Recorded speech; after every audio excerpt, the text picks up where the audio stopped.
खुशखबरियां दो, लोगों में मुनाफरत मत फैलाओ, मोहब्बतें तकसीम करो। जो रियासत का ऑर्डर था, हुक्म था, ऐलान था, उस पर भी हमने अमल कर दिया। अगर हम ईद पढ़ते तो फिर बगावत थी और इस्लाम बगावत की इजाजत नहीं देता। अब जो आज याद पड़ी है, मैं इनको ये भी नहीं कहता कि तुमने बगावत की है, ये उनकी अपनी रिसर्च है। बड़े बड़े उलमाए किराम बाहर का, मेरी अपनी रिसर्च ये है कि रियासत के हुक्म को भी मानना चाहिए। हमने माना, ईद पड़ी है और इंशाअल्लाह पूरा साल बाकी है।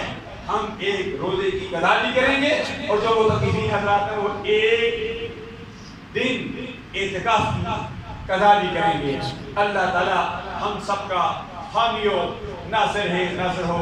अल्लाह तबारक व तआला की मेहरबानी है। आज धोखता में हमारे 35 साला पुराने देरीना दोस्त, देरीना साथी अलहाज रियाज अहमद कादरी साहब, मुबल्लिग दावत इस्लामी के करीबी दोस्त मोहम्मद सहीद अत्तारी नव्वरल्लाहु मरकज़हू, मुफ्ती सईद अहमद नक्शबंदी, तौहीद अहमद नक्शबंदी के बहनोई खालिक हकीकी से जा मिले। वहाँ भी नमाज़ जनाज़ा एक सैयदजादे ने पढ़ाई। इख्तिताम पर मुझे दुआ के लिए कहा गया। मैंने इज्तिमाई तौर पर कश्मीर के लिए, पाकिस्तान के लिए और फ़लस्तीन के मुसलमानों के लिए जो जुल्म और सितम की चक्की में पिस रहे हैं, उनके लिए भी दुआ की। अल्लाह तबारक व तआला उनके भी गैबाना मदद फरमाए। मुसलमान कौन है?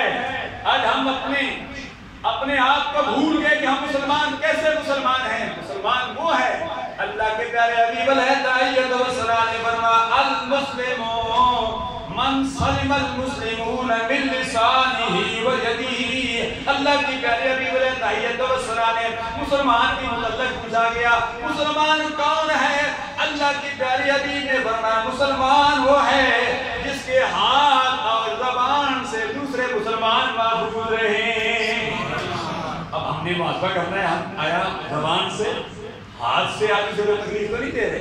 गीबत की सूरत में, चुगली की सूरत में, हम हाथ से कलम की सूरत में कोई फैसला लिखकर, कोई तहरीर लिखकर किसी को तकलीफ तो नहीं दे रहे। ये एक हदीस है, लेकिन इमाम आज़म रहमत फरमाती हैं ये एक हदीस 1 लाख हदीस का मजमूआ है। अल्लाह की बारगाह में दुआ करते हैं।